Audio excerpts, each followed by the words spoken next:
Good evening, I'm Angela Lim. In tonight's top stories, ensuring children remain bilingual. The mother tongue curriculum for Primary 1 students to be refreshed from next year. It'll feature the use of more technology and games to make lessons more enjoyable.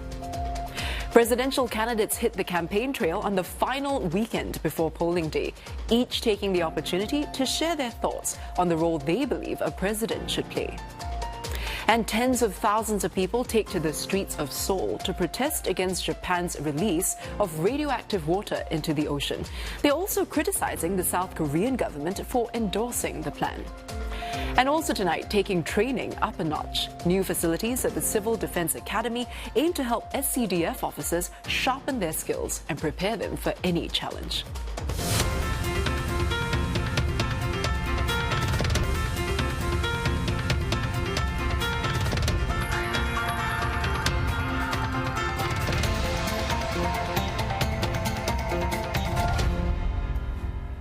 Primary 1 students will have a new mother tongue curriculum from next year, amid concerns that Singaporeans are losing their bilingual edge. The changes will involve the use of more games and technology in lessons. The Education Ministry hopes it'll build cross-cultural communication and critical thinking skills. Ernest Loy with more. Learning your mother tongue is about to get more fun. By using this board game, the teacher is getting her student to correctly pronounce and spell the items that his game piece falls on. What? For those who are more digitally inclined, animated videos, or even a reading pen. Students need to learn the letters correctly, and they need to learn to pronounce the words accurately. So for example, in Tamil, palli, palli. A slight mispronunciation of the word will change the word meaning. So that's why it's very important for students to learn the correct pronunciation, and for that we came up with these resources to support their learning and for the letter reinforcement.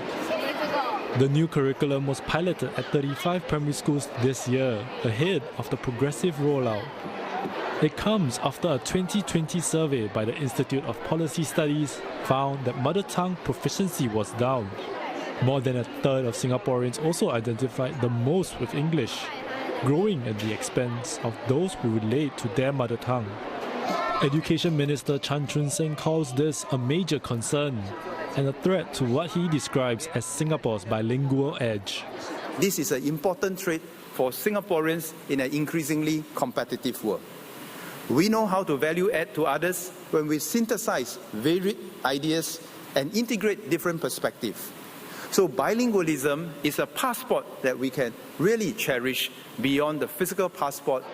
And as Singaporeans increasingly encounter people of different backgrounds, a shift too in the way cultures are depicted in textbooks. In the new Primary 1 Malay textbook, for example, students are introduced to lumpia, a Filipino spring roll that's similar to the Chinese or Indonesian variety.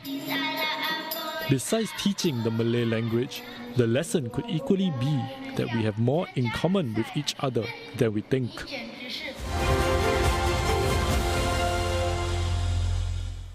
The three presidential candidates, Ng Kok Song, Tharman Shanmugaratnam and Tan Kin Lian, were out campaigning on the final weekend before polling day.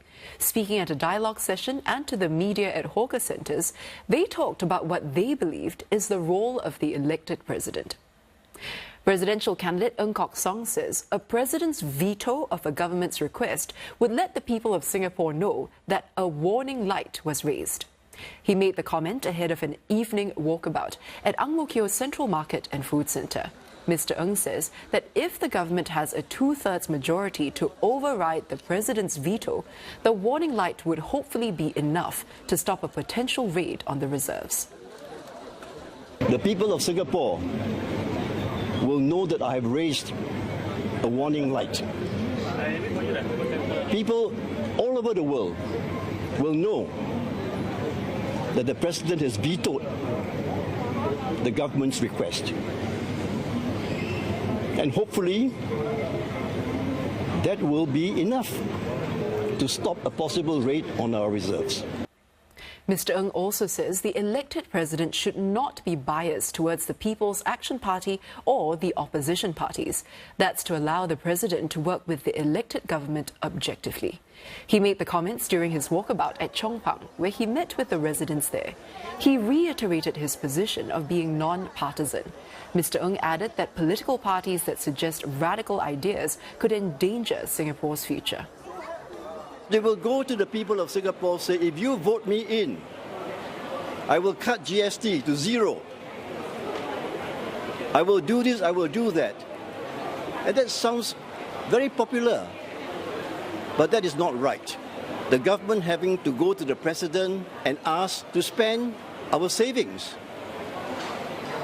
So that is a very dangerous scenario. Presidential candidate Tharman Shanmugaratnam says the president has very important discretionary power, but does not have complete say over issues. Mr. Tharman added that the system was designed with several constitutional checks and balances in place. He also pledged to work with the Council of Presidential Advisers.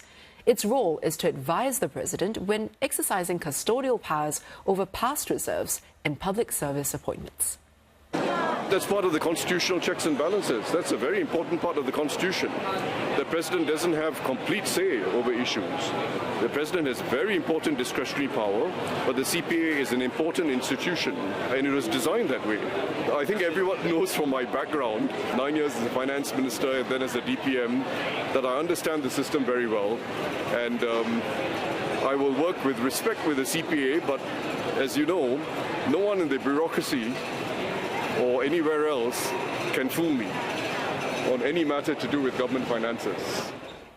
Presidential candidate Tan Kin Lian says if he's elected, he'll advise the cabinet on granting clemency to drug traffickers. He says pardoning someone from capital punishment does not mean it'll open the floodgates. Mr. Tan made the comment during a discussion on what his working relationship with the cabinet would be like. The closed-door event was organised by the National University of Singapore Society. It was also live-streamed on Mr. Tan's Facebook page. Before they advise the president, I will give them my advice. Because personally, when I see the people that went for hanging, many of them come from very poor families. These are called the drug mule, the one that brings the people. And quite often they were not aware. They were just tricked into conveying the drugs. I would certainly think that we should have the mercy to don't kill people. Of course, the worry of the people who decide, who advise the cabinet, is if you let go one, then everybody will come and will follow. I don't believe in that. I think it's okay to be merciful. And if this becomes a problem, then you get suddenly a big influx of trafficking, but then you have to be more strict. That's my view. Of course, I'm sure the ministers have a different view. Former GIC investment chief Ng Kok Song also responded to fellow candidate Tan Kin Lian's earlier comments about Singaporeans' preference of the First Lady. Mr. Tan had stated that Singaporeans would prefer a President and First Lady to be true Singaporeans from birth. When asked about this, Mr. Ng says his fiancée Saibal Lau was born in Canada but moved to Singapore 18 years ago. She gave up her Canadian citizenship to become Singaporean. Mr. Ng also noted that former Deputy Prime Minister Goh Keng Swee and former Finance Minister Hon Swee Sen were both born in Malaysia. If you look at the history of our leaders in Singapore, we should welcome people from other nationalities who want to come and live in Singapore to take up citizenship and contribute to the welfare of Singapore, either in political office, in presidential office, or as citizens. Well, Mr. Tharman Shanmugaratnam says it's remarkable how far the Singapore identity has come when asked how it has evolved. But he says the country has to go further and deepen its multiculturalism. Mr. Tharman made the comments during a morning stopover at Tiong Bahru Food Centre and Market. He met with several hawkers, market stallholders and diners. By deepening multiculturalism, Mr. Tharman believes the Singapore identity can be an even greater source of strength for its people and the nation. People get along at a leadership level as well as ordinary folk get along quite well. But we have to go further. We have to deepen our multiculturalism in the years to come, and I believe it can be done. And it will make the Singapore identity an even greater source of strength for us individually as well as a nation. I believe strongly in that. We can evolve our multiculturalism to make it a lot deeper. Retain our roots, retain our foundational cultures, but have a lot more interweaving of our different cultures. It'll make the Singapore identity something which all of us take great pride in. And with campaigning activities set to continue over the next few days, the $800,000 limit on spending, as well as the discouragement against holding rallies, are just some things the presidential candidates need to work around. And to win hearts and minds, the candidates are turning to social media and other types of events. But one such analyst says such online platforms may be a double-edged sword. Clara Lee with more. I'll see you on the Malibu Beach! Jumping on the Barbie TikTok trend and showing off his cat, Max. For a 75-year-old, Ng Kok Song seems very attuned to the ways of social media. Some of his posts have racked up over 3 million views and more than 120,000 likes. This, the presidential candidate says, is part of his campaign strategy. Our social media campaign will probably take up to maybe a third, at most, maybe 40% of our overall budget. I think that is fantastic value for money, considering the scale of the outreach, that we can reach so many people, especially the younger generation. On the other hand, one of his competitors, Tharman Shanmugaratnam, says he spent much less on social media. He has chosen to go with more traditional routes. Aside from the usual walkabouts and campaign posters across the island, he held an indoor town hall at Pasir Panjang Power Station on Friday, which hosted a few hundred people. We are operating fully within the ELD rules and the police restrictions. I think it should be interesting. I didn't want to have an open rally, so it's by registration only, following the rules. People feeling provoked. Such events and the ramped-up social media presence seem to be a welcomed change for the electorate. With the usual channels that are very one-way, town halls are scaled, appropriately scaled forum for a more unbridled exchange of views. As a youth, we spend a lot of our time on social media, so getting a lot of information from social media has been very useful. I'm surprised this time for President's election, all three candidates are very active. This is a good development. I think in future, this sets a good precedent. However, working around campaigning restrictions can be difficult. Candidate Tan Kin Lian, for example, had to switch up his programming. I have cancelled my rally. It was one of the challenges we faced. Cost, approval, etc. But in place of it, I will organize a Zoom webinar, live stream on Facebook, on TikTok, and other approved media. I still have to get approval for that online platform. While online mediums have opened up new possibilities for these candidates, one analyst says it can be a double-edged sword. We have to remember that it isn't just the candidates who are putting out the material, but there are people who may be supporters who put out the good side of what they've created and push that out. But it can be also critics who would clip that and package it in a way that is intended as a criticism or critique of those candidates. This is a risk candidates will have to take. The three candidates have until next Wednesday to campaign before cooling off day on 31st August. The nation goes to the polls on the 1st of September. And still ahead of news tonight, concerns mount over the safety of Japanese seafood, despite reassurances from authorities that its produce do not contain detectable levels of radioactivity. Plus, no slowdown in sight for Chinese military activity around Taiwan, with more than a dozen aircraft crossing the island's median line. My Mitsubishi Electric StarMax aircon saves me energy and money. It's easy to clean and is so quiet.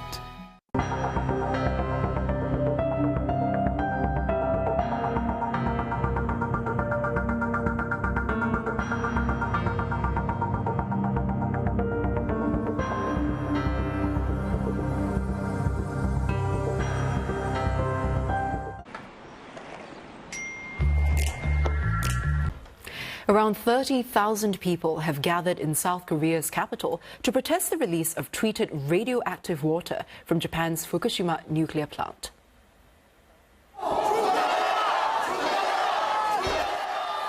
They're calling on Japan to store radioactive water in tanks instead of releasing it into the Pacific Ocean. Protesters are also criticizing the South Korean government for endorsing the plan.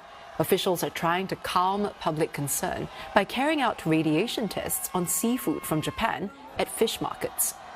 Now, China has also slammed the move and is urging Japan to immediately stop releasing the nuclear-contaminated water.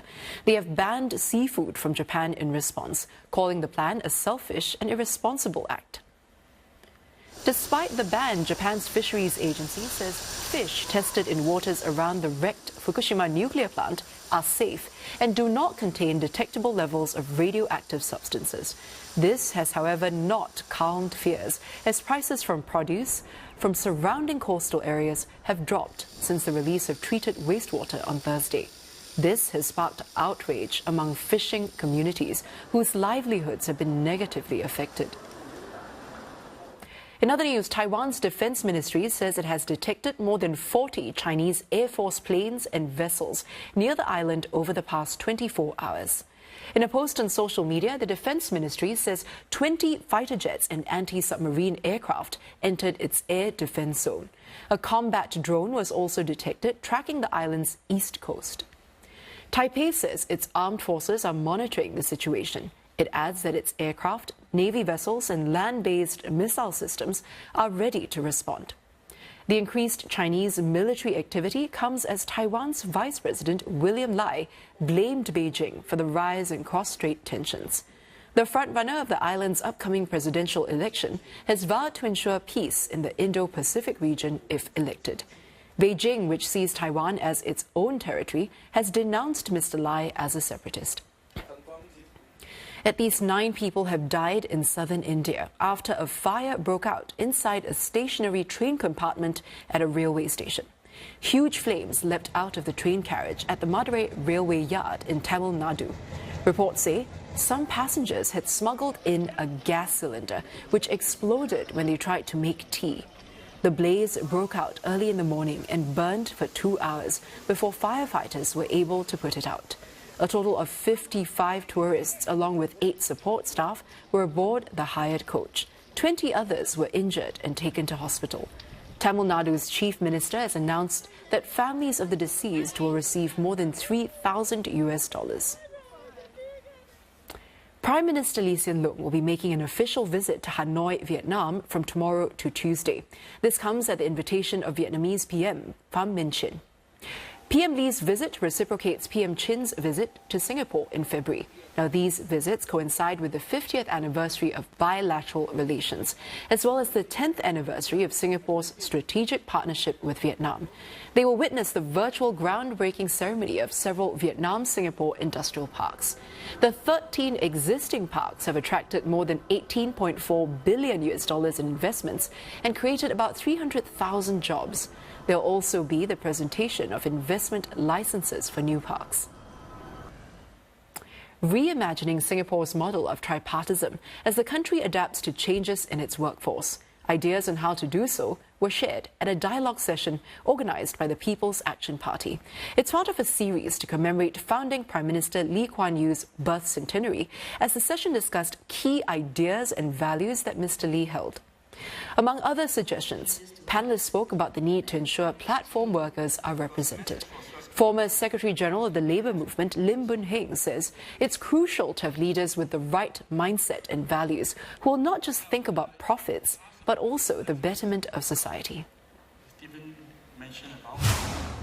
We must have leaders, whether it be unions or in the political parties in government, people with the right purpose and the right values.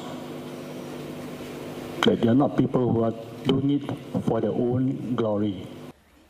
At the event, Communications and Information Minister Josephine Teo shared results from a recent survey. It found that over 9 in 10 believed it is very important for employers and unions to uphold the spirit of tripartism. And over 8 in 10 were confident that this is being done. Those who completed up to post-secondary education, meaning ONA levels, JCITE, they expressed greater confidence in unions, employers, and the government to collaborate for Singapore's progress, compared to those who completed tertiary education, which includes polytechnics and universities. Could one reason be that they have more touch points with the NTUC and therefore see its impact? And coming up on News Tonight, curious to know more about the training SCDF officers undergo? We bring you a glimpse to see what it's like to walk in their boots. Plus, where can you find Singapore's largest community mural and what it celebrates after the break?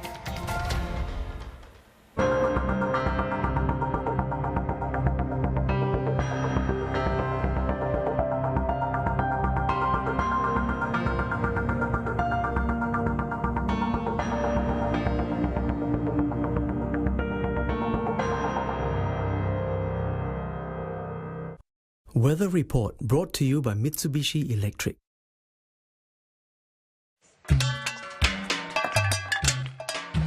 Dizzying heights. These are just some scenarios awaiting officers within the walls of the Civil Defence Academy. Marcus Tan suits up to find out how these facilities enhance training for the firefighters of tomorrow.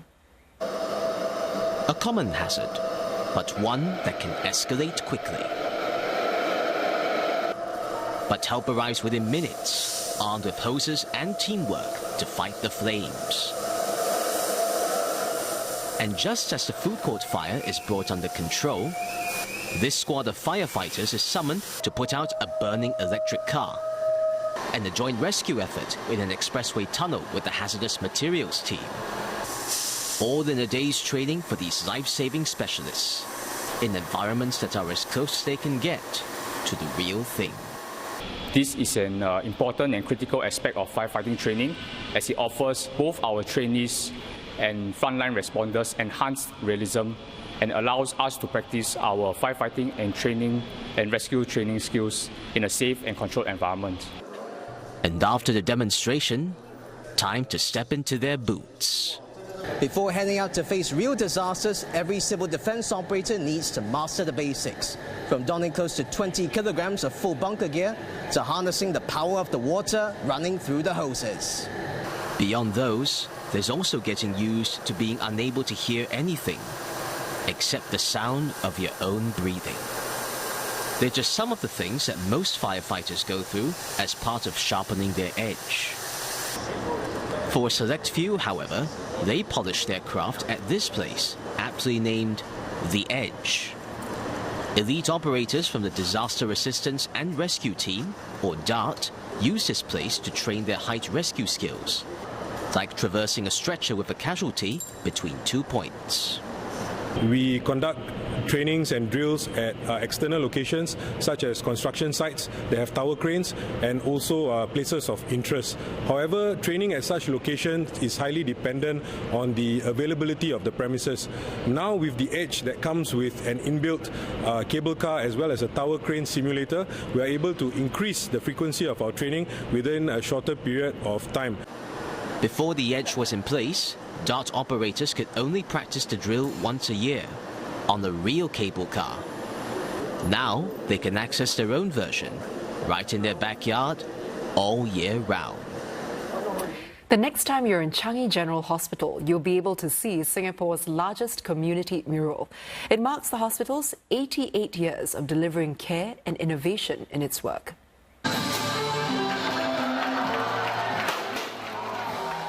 Standing at 2.8 meters tall, this mural was built by about 350 staff and community partners. It's made up of some 264,000 photo bricks, clinching it a spot in the Singapore Book of Records.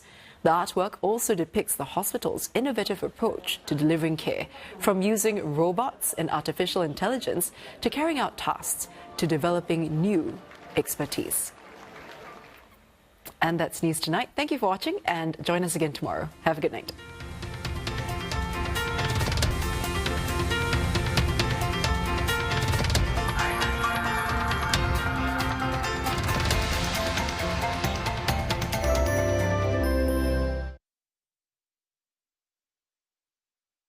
This program is available on demand for free on Me